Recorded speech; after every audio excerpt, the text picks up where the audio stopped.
Howdy friendos, TheKrazyJason here and welcome to my wacky emporium. It's time for another weekly roundup. I have some good films here, so let's dive right in. First up, some of you may remember from our field trip either last week or the week before, I picked up The Color of Money at Geno Palm for $2. And this is actually an upgrade for me over my much beloved and well-worn VHS copy. Look at that thing. Look how worn that thing is. And I think the last time I watched it was about 2 years ago. And as you can see, I didn't quite finish it. But point is, I used to watch this movie over and over and over again. It was one of my favorite movies. Loved the soundtrack, had the soundtrack, listened to the soundtrack all the time, riding around in the car. Of course, this is a Scorsese movie, and this DVD is bare bones. It has nothing on it. Doesn't even have a theatrical trailer. As I understand it, though, they are prepping this movie for a Blu-ray release, which, considering how long it took me to upgrade from my VHS, it'll probably be another 7 or 8 years before I nab the Blu-ray. But this movie is sort of a sequel to The Hustler, which is another film that I highly recommend. Paul Newman plays a character called Fast Eddie Felson. And in this movie, of course, he's older now, and he sets his eye on Vince, played by Tom Cruise. He sees him as kind of a younger version of himself, someone who can be trained and mentored to sort of become this pool hustler. So he trains Tom Cruise to become this pool hustler, and they go all over the country to these pool halls. It's just a great film. It's dramatic, it's funny, it's fast-paced, it's got great music, like I said. I believe I read somewhere that it was Martin Scorsese's proving to the studio system that he can make a commercial movie, yet it has all of Scorsese's nice touches, you know, all of the great camera angles and moves and the music coupled with the images. So I highly recommend this movie. One of the movies that I've watched the most in my lifetime. But I'm moving on. Next up, I have the single Blu-ray in this week's update, Bad Lieutenant. That's right, the original Harvey Keitel version, I guess you could call it. There was a obviously Bad Lieutenant, Port of Call, New Orleans, released a couple of years ago, which I love. Love that movie. And if I had to compare these two, it really is kind of like apples and oranges, because this movie takes a more serious tone. It's a more down and dirty, gritty, low-budget movie. It was made for $1 million, shot in 20 days on the streets of New York. But if somebody said, you know, you want to watch this movie or Port of Call, New Orleans, I'd watch Port of Call, New Orleans, because it's more entertaining and it's not as depressing. This movie is a rough movie, and I would suggest not watching it if you're at a place in your life where you're depressed or you're just feeling low. It's brutal. This Bad Lieutenant is truly bad. He does everything. I mean, he steals. He uses every drug known to man. You know, he whacks off on teenagers' cars. I mean, you know, and the cool thing is, though, about this one, the picture quality is okay. The blacks are not as inky as I would have liked them to be, but all in all, I'd have to say it's a pretty good. It's worth it. It's definitely worth it if you like this movie. Even better, though, is that it has a retrospective, pretty in depth, and they talked to Abel Ferrara and some of his cast and crew about the shooting of the movie, and also there's an audio commentary with Abel Ferrara and the director of photography, Ken Kelch. Um, so I was really impressed that this wasn't a bare bones release. You know, the retrospective really was interesting, because apparently, you know, the script was a little more than a very thin treatment, and Harvey Keitel just kind of came in and took over. You know, as the aforementioned jerking off on the car scene, he actually did do that, according to, if you know, sort of read between the lines of what people are saying in the documentary. So Harvey Keitel is a weird person. I've always found him to be a strange sort of character. You know, talking about Harvey Keitel reminds me, I did want to say, just wanted to do a little bit of a plug for Paul Newman. Like he needs it now. Zombie Paul Newman needs a career revival. No, but I just wanted to say, Paul Newman's one of my favorite actors of all time. In the 50s, he was often confused with Marlon Brando, as the stories go. So, taking off from that line of thought, I have to say I favor Paul Newman to Marlon Brando.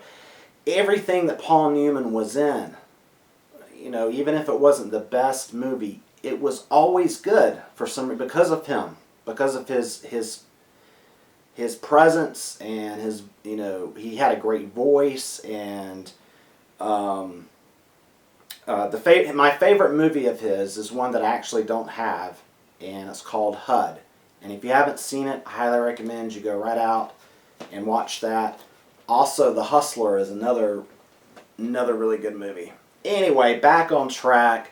Bad Lieutenant. You know, I don't know what to say about this movie. It's an NC-17 movie. It is very graphic. It sort of centers around the rape of a nun, which is about the worst thing that you can show in a film, I guess. It's even by today's standards, it's pretty shocking. I guess the best thing I can say about this movie is it's one of those movies you need to experience.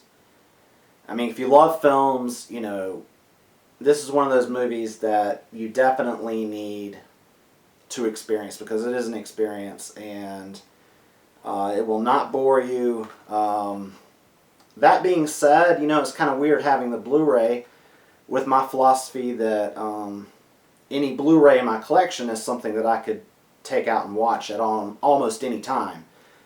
This is one of those movies that I probably will not watch again, so I'm really unsure as to whether I'm going to... The thing that's I'm probably going to keep this one because of the nice retrospective, and, you know, I'm just impressed that they put some effort into this Blu-ray. So, anyway, that's that. Next up, shit, where are the rest of my movies? God damn it. Ha, ha, ha. Babies. I'll be right back.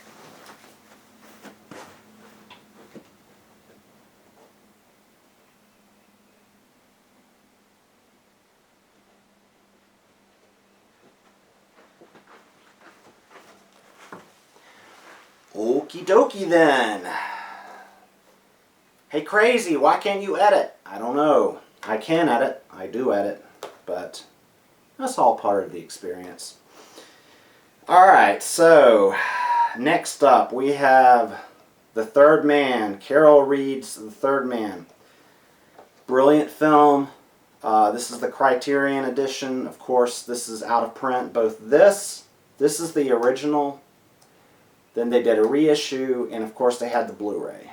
And it really pisses me off that they had, you know, did they not know how long they had the license for to do a Blu-ray? I mean, they knew full and well, I guess. Okay, guys, we're not going to have the license for another 6 months. Let's put out the Blu-ray and let it go out of print. I am not paying 90 fucking goddamn dollars for this movie. I don't care how great it is. Could be my favorite movie of all time. I'm not paying $90 for a movie. But I got this at a good price, and it upconverts really nice on my Toshiba. So, you know, they did a good job on the original restoration. They even have a restoration demonstration, which I always like to see on these older films, whether people are talking about how they restore films or they actually show side-by-side comparisons as they do on this restoration documentary. I like this. It's got some good features. It's not a 2-disc set, but it's got this little booklet. Not a whole lot to it, just a little essay and some special thanks.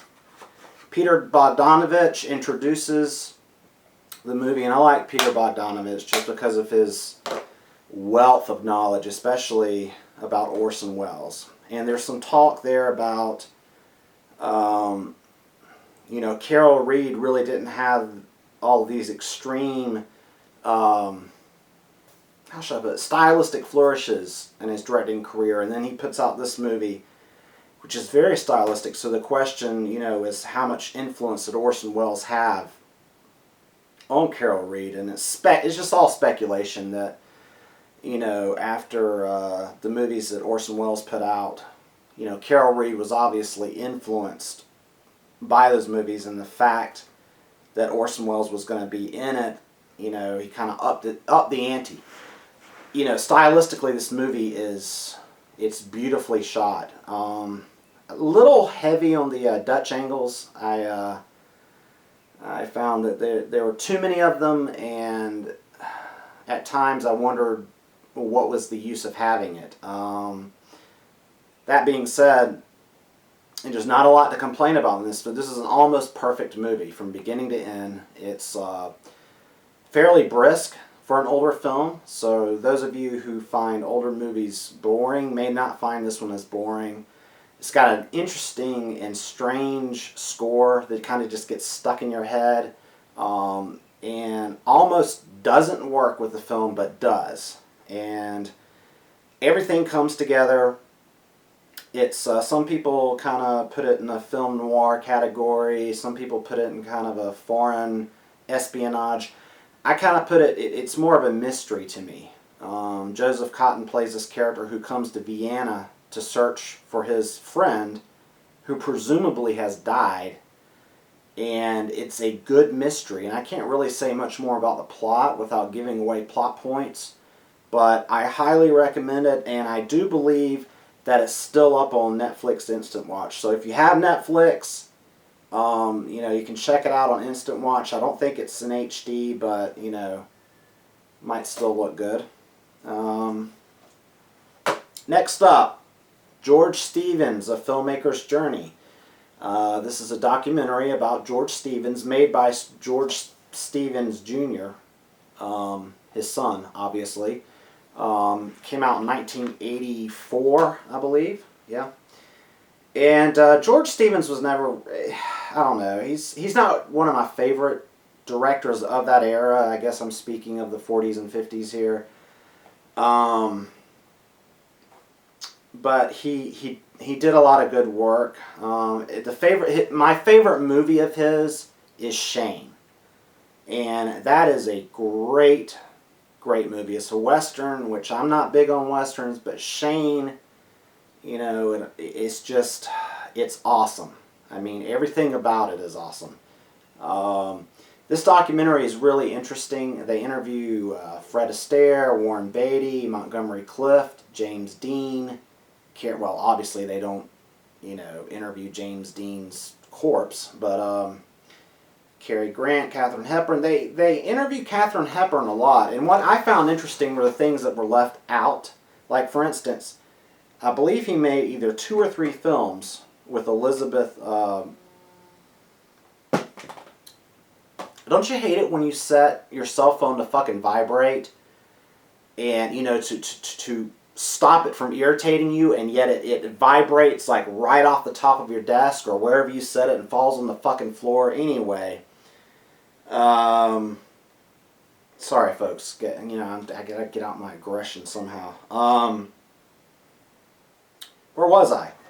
Elizabeth Taylor, may she rest in peace. And that was really sad news to find out about Elizabeth Taylor. I mean, you know, people like that, icons of that stature, you know, just pretty much gone now.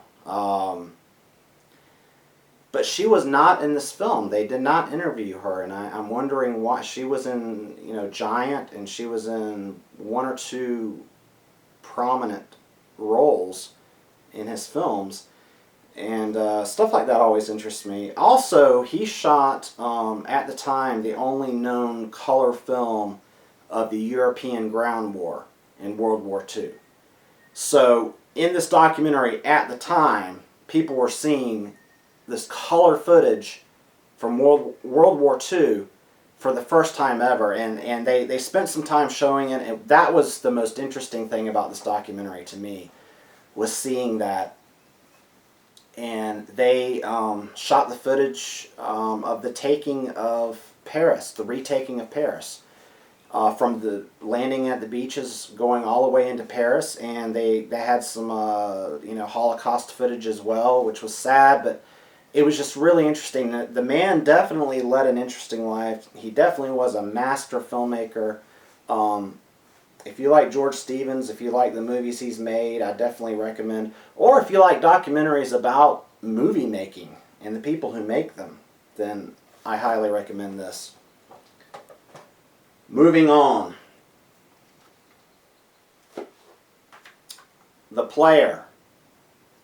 Now, I have to explain. I have here the book, The Player, which I just finished reading. So, naturally, I wanted to watch the movie The Player. Now, I had seen the movie years ago without reading the book. I've always liked The Player. I know some people love it. Robert Altman is very hit or miss with me. I love Gosford Park. I could watch that over and over again. But movies like Nashville just don't get me. Like, you know, I just don't get movies like that like some people do. The Player is pretty good.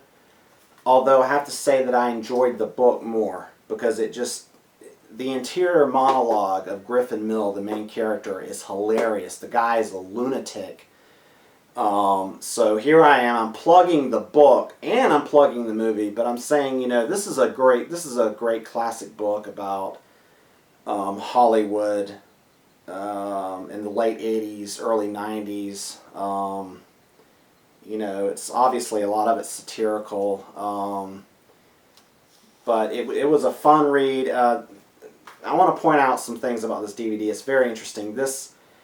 I picked this up at Big Lots a few years ago, and I didn't notice until I just put it in the other day that this was one of the launch titles. This is from 1997, and when you open it up,